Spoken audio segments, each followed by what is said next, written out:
Hello, my name is Precious, and welcome to my channel and my first ever YouTube video. I've been thinking about making YouTube videos about type 4 natural hair for a long time now, for a few years, but every time I get close to doing it, I chicken out. So I am looking to change that today. I washed and blow dried my hair and got all ready. I'm actually going to be going out for my little sister's birthday in a little bit, and I figured, you know what, you're all dolled up, it might be the perfect time to make a video. So here I am. Almost 99% of what I've learned on my hair journey came from YouTube. It came from other women who were brave enough to put themselves out to the world and share their failures, their journey, their milestones, their tips and strategies that they had learned over, the course of their life to grow and retain their type of hair. I'm at a point now where I feel pretty confident in what I'm doing. I feel like I know how to grow type 4 hair and retain length. It's what I've been able to do over these past 3.5 years, and I think that what I've learned can be helpful to other people. I've spoken to other Black women before about hair. Hair is a sensitive topic in our community, and I know it can be really difficult to figure out what to do with our hair, especially when you live in a world where most of the information is not catered to, your type of hair. And, our community seems to highlight and rely more on weaves, wigs, relaxers, etc., which, no shade to any women who do choose to wear them. But if you are wearing them because you are ashamed of your hair, I would just like to help women grow their hair if that's something that they're interested in doing, so that they don't have to use those things. Growing our hair, growing Black hair is not the issue. It's an urban myth that Black hair doesn't grow. The issue is that our hair is extremely fragile, and oftentimes there's something that we're doing to our hair or not doing to our hair that is causing it to break, causing damage to our hair. And when that rate of breakage and damage is equal or more than the rate of your hair growth, then it's going to look like your hair has never grown. If you were to ask most Black women who have, hair above their shoulders, hey, how often do you get a haircut? A lot of them will say, I've never gotten a haircut. I don't get a haircut. I don't know, my hair doesn't grow. I used to think that all the time. I used to think that my hair just didn't grow. I just thought it was a Black people thing. And if it wasn't for all of the brave women on YouTube who go out and make videos, I would never have figured out how to do my hair. So the purpose of this channel, the purpose of this video is to inspire other women who may be doubting that it is possible to grow their hair. It's not genetics. It's not a Black people thing. You can grow your hair. You probably just need to switch up some things that you're doing that is causing breakage. So before I get started, one disclaimer I want to put out there: I am not a certified hair science lady, magician, hairstylist, whatever title you want to call it. I'm none of that. I'm just a regular Black girl who thought I couldn't grow my hair, was only wearing weaves and wigs, and then figured out how to grow my hair, and I'm now trying to share what I've learned with other people. It doesn't mean that you have to do exactly what I'm doing. Proceed at your own risk. So do whatever feels right. Take everything I say with a grain of salt. But if you're feeling courageous, give it a try. So let's get into it. The first thing that I did to start growing and retaining length is I changed my attitude. I changed my attitude towards my hair. Prior to 2018, I had never worn my natural hair out. My mom put a relaxer in my hair, I think, when I was 6, and I would get periodic relaxers all throughout childhood. She would put it in braids, or those styles with like the pom-pom bead thing and the little balls and the whatnot. I'll try to find some pictures and put them into the video as we go along. But I never saw my natural hair, and I think because of the relaxer and how difficult it was to comb my hair and how much it hurt whenever someone would do my hair, and people would be like, oh, your hair is hard, it's difficult to do your hair, and blah, blah, blah. I just looked at my hair as like not an option, like not acceptable.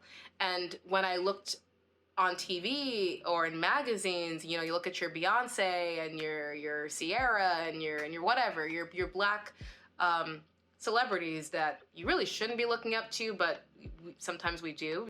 Um, None of them had their natural hair. They all had weaves, wigs, and whatever. So over time, that combined with the fact that I grew up in an all-white town where I didn't see natural hair there at all either. I knew one other girl in school who had natural hair, and she always put it in like a bun or a puff. I've never seen her hair out. I didn't see women with their natural hair out, and in my family, women would get a relaxer, get braids, or go and get some type of hairstyle. There was no natural hair. So I never saw it. To me, the fact that I never saw it, my brain concluded, all right, all of the black women that you see in the world don't wear their natural hair. And the women who are praised and are the most beautiful, like the Beyonce and the Sierra and all of these beautiful black women, are not wearing their natural hair. Therefore, there must be something wrong with natural hair, and you should wear weaves, wigs, and whatever like everybody else does, because that's what is acceptable. That's what you should do. And your hair doesn't grow, so why would you wear it? That was what I thought. And because I thought that, I treated my hair like the only purpose it had was just to be an anchor or a foundation for whatever weave I would attach to it. I didn't care about the state of my hair or what it did. And I would just wear weaves back to back to back to back. It wasn't until one day that I took my hair out and it had grown, and I was like, wow, look at my hair. I didn't even realize you looked like that. Like, I didn't even, it was so bizarre to see it look like that. And then I started going on YouTube and Googling like black hair and type 4C hair and whatnot. And I started seeing how there were women with like these beautiful, big, like fluffy, voluminous hairstyles. And there were women who had blow-dried hair like I do now. There were women with afros, but they were just all so big and so full and healthy looking. I'd never witnessed that before. And I was like, oh my God, that looks actually really cool. I want to do that. I can see now that apparently my hair does grow. I was looking at my hair and I was like, wow, this is actually kind of cute. This is weird. I've never seen this before. It was like, huh. But then I remember washing it and it was all tangled and I was like, all right, I can't deal with you. I'm putting you back in a weave. But while I put it back in that protective style, back in that weave, I started doing research on my hair. And I started realizing that I've been treating my hair like complete garbage. I've been treating it like it's like a second-class citizen to every other hair type. I've been treating it like it's bad hair, you know? Literally, I was treating it like it wasn't good enough. And the most important thing to any woman who's trying to grow their hair is you need to love your hair. You need to treat it like it's amazing, which it is. Our hair is so wild. It's so different. It's so unique. It's so versatile. It does so many different things that don't even make any sense. And I'm consistently blown away by type 4 hair, from the shrinkage to how it can be just completely matte and how it can look like yarn. I think that's actually really cool and really beautiful. And I don't know what belief level the people who will watch this video are at, but for me, around that time when I started to get reconnected with my hair was also the time when I started to get reconnected with my faith. Something that kept coming up in my mind was the fact that God created all of us in his image. He didn't create just Europeans and Asian people and Hispanic people in his image. He created all of us in his image, and we all look different. And he also said that what he created was good. So if you, God, decided that you were going to create me the way that I look and you were going to give me this type of hair, then I need to not rely on man's understanding and man's perspective of my hair. Even though my hair may not be highlighted to the world, I need to focus on the fact that you created my hair. You designed my hair. You said it was good. You created me in your image. So the same type of reverence that I have for all of your other creation, the ocean, clouds, nature, everything, love, our emotions, everything that God has created that we hold in such high regard, we should hold ourselves in that same high regard, because we are his creation. We were created in his image, and that includes type for hair, and it's not one that everyone can have. You should be honored that you even have this hair type. And how dare you treat it like it's not good enough? Like, what do you know about what is good? What have you created? Nothing, you know? So I had to change my attitude. I had to start loving my hair. I had to start looking at it with just such respect. And I feel like sometimes when people hear that, they're like, whatever, it sounds cheesy, it sounds corny, why do you have to do that? Why you have to do that is because if you think that way about your hair, it will translate to your actions and how you treat your hair. When I'm handling my hair and I'm dealing with it, I'm gentle with it and I'm patient with it because I'm holding it in high regard.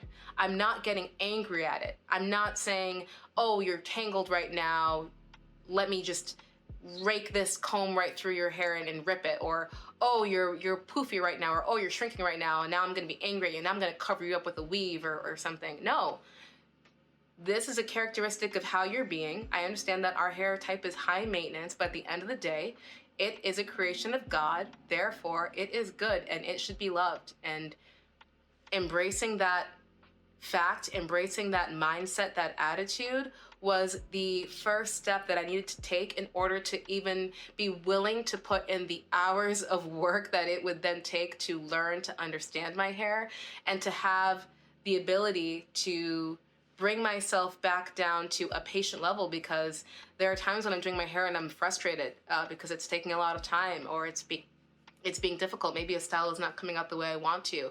I need to tap back into that place of remembering that I am created in God's image and he would not give me anything that he did not feel that I could handle. Therefore, I can handle my hair. I can handle it. I can handle anything that it brings to me, and I will learn the best way possible to maintain it. And that is that. So I challenge anyone, if you are struggling with your hair, I challenge you to ask yourself, how do you feel about your hair? What attitude do you have towards your hair? Do you have a lot of negativity around it? Do you feel shame around it? Do you hate it? Does it bring you to tears? I have felt all of those emotions at some point in my life, and I know how bad that can feel. So I challenge you to go on that journey of really learning to accept your hair and understanding who created it and why it's so amazing, because it will carry out in everything that you do. So yeah, that is pretty much it for this first video. I don't want it to go too long. I know it's already pretty long.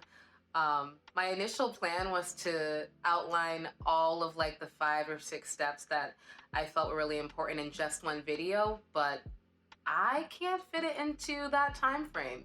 And I know we live in a very instant gratification kind of world where people may be looking for, you know, the entire process in 15 minutes, but the natural hair journey is not a quick instant gratification kind of thing. And I want to take my time with each step and really, you know, do it justice and not just kind of gloss over it and make it too quick.